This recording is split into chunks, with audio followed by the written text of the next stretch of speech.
안녕하세요. 여러분 삶의 우상향을 응원하는 웅덩이 매매법 디벨로몽입니다. 금일 미국 증시는 상승폭을 그대로 반납하며 하락 마감했습니다. 사실 상승할 이유가 아직 없습니다. 상승하기 위해선 인플레이션 완화가 확실히 보이거나 연준 위원들의 발언이 완화적으로 돌아서거나 러시아 우크라이나 전쟁이 해결되어야 합니다. 그런데 현재는 안 좋은 일들만 나오는 상황이죠. 연준은 강경한 매파적 발언을 통해 시장이 드디어 연준의 참뜻을 이해하고 미국 국채금리는 이를 반영하고 있습니다. 일주일 만에 엄청 급등한 모습입니다. 미국 10년물 국채는 어느새 4.3%를 넘어섰으며 미국 10년물 국채금리는 거의 4%에 도달했죠. 그리고 10년물을 넘으면 안 되는 3개월물 역시 10년물을 바짝 뒤쫓고 있는 상황입니다. 그리고 금리가 폭등한다는 것은 주식시장의 하락을 의미하죠. 금리가 폭등하는 이유는 연준 때문입니다. 예상보다 연준이 더 급하게 금리를 올리고 있기 때문이죠. 이 정도 속도를 올린다는 것은 전문가들도 예상하지 못했고 연준 위원들과 파월 자신들도 예상하지 못했고 당연히 우리 개인 투자자들도 예상하지 못했습니다. 우리는 올해 초에만 하더라도 천천히 25bp씩 인상할 것이라는 예상을 했었죠. 과거와 비교해도 현재 금리 인상 속도는 미치도록 빠른 인상 속도라는 것을 볼 수 있습니다. 그만큼 경제가 잘 버텨줄지 당연히 의문이 드는 상황입니다. 천천히 올려도 경제는 잘 못 버티기 때문에 금리 인상이 무서운 게 아니라 금리 인상을 통해 경제가 침체로 가는 것이 무서운 건데 아무리 봐도 현재 상황은 미친 속도이긴 합니다. 그렇지만 인플레이션을 못 잡는 것이 결국 멀리 보면 더 악재이기 때문에 결국 이는 우리가 받아들여야 하죠. 고통스럽고 지치고 무섭지만 버텨내야 한다는 겁니다. 금일 맵을 좀 살펴보면 코스트코만이 크게 상승을 보였는데 최근 코스트코의 실적 발표에서 시장 예상과 거의 유사한 성장을 보였는데 주가가 하락세를 보이고 있었습니다. 그 이유는 모든 기업이 현재 같습니다. 경기 침체에 대한 우려 때문으로 하락하고 있죠. 그러나 코스트코는 독보적인 기업답게 회원수가 최근에도 증가하고 있는 것을 보여주었고 매출에 있어 큰 감소가 없을 것이라는 발표를 했습니다. 위기가 오면 고객 충성도가 강한 기업들이 다른 기업들에 비해 훨씬 잘 살아남는 것이 바로 코스트코와 애플을 보면 알 수 있습니다. 그리고 애플에 대한 소식도 있었습니다. 최근 중국 봉쇄로 인해 고생했던 애플이 중국 공장을 점점 인도 공장으로 옮기고 있다고 합니다. 위기가 찾아오면 중국이 언제든 자신들의 공장을 막을 수 있다는 그 불안감이 이번 봉쇄를 통해 생겼다는 것이죠. 애플은 빅테크 그리고 테크 기업들과 다르게 훨씬 잘 버티고 있습니다. 앞서 말한 코스트코와 같이 고객 충성도가 높은 기업은 경기 침체에서도 잘 버틸 수 있으며 가격 결정권을 통해 소비자에게 가격을 전가하며 높은 인플레이션에서도 살아남을 가능성이 높죠. 그리고 다음으로 러시아와 관련된 소식입니다. 진짜 푸틴 자식 왜 저러는 건지 최근 푸틴은 부분 동원령과 함께 핵 위협을 했는데요.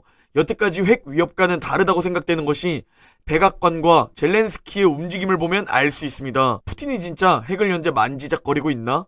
라는 의심이 강하게 되는 이유가 미국은 러시아와 비공개 채널로 직접 접촉하며 핵 사용에 대한 경고를 했고 대참사를 초래할 것이라는 경고를 했죠. 바이든 역시 연설에서 비슷한 경고를 했고요. 그리고 우크라이나 젤렌스키 대통령 역시 러시아의 핵 위협이 지난달과는 다르게 이번만큼은 다르다고 말했다는 겁니다. 만약 진짜 러시아가 핵을 쓰면 미국은 대응할 수밖에 없습니다. 그 이유는 중국, 파키스탄, 인도, 북한이 보고 있기 때문입니다. 여기서 미국이 러시아의 핵을 대응 안 하면 훗날 다른 나라들도 핵을 사용할 겁니다. 그래서 미국은 다른 나라들에게 보여주기 위해 대응을 할 수밖에 없다는 겁니다.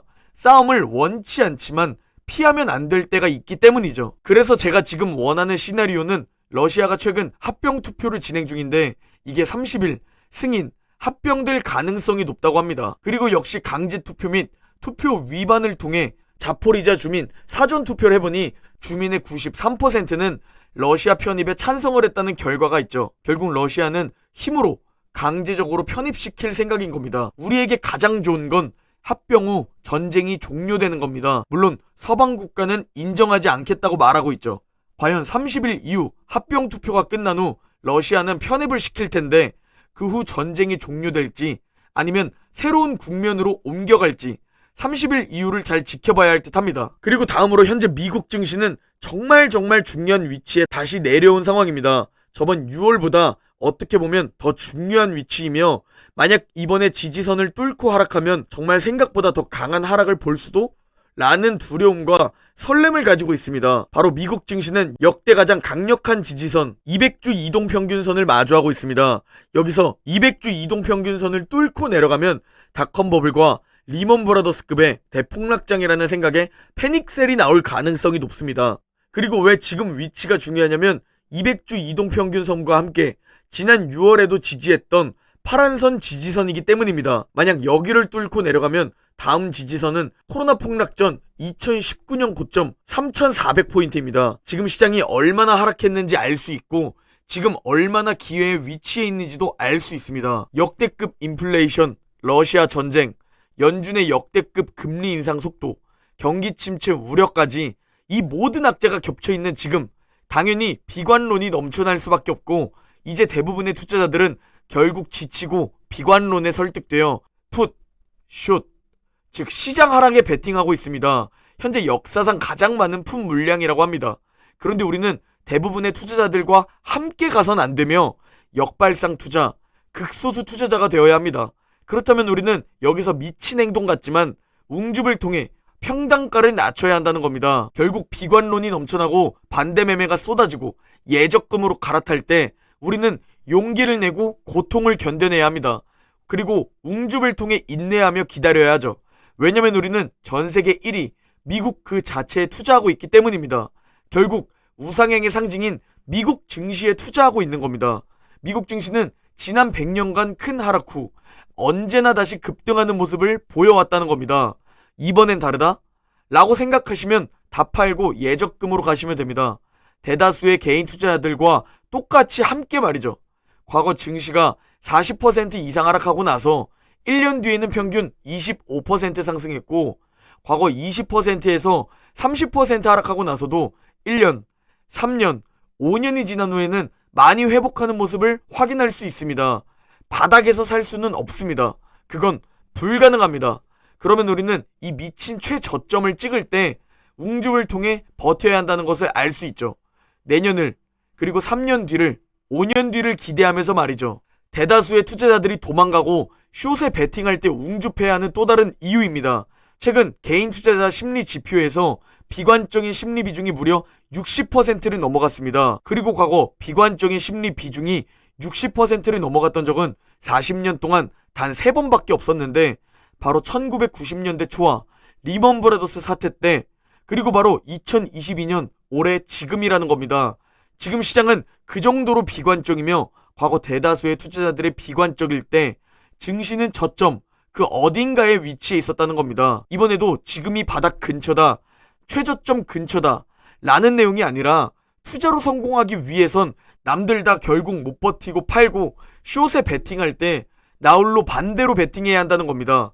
그리고 인내와 시간이 꼭 활용되어야 하죠. 우리는 모건 스탠리의 3000포인트, 매년 폭락을 외치는 제레미 그랜섬의 반토막 등 이런 비관론자들의 말에 흔들립니다.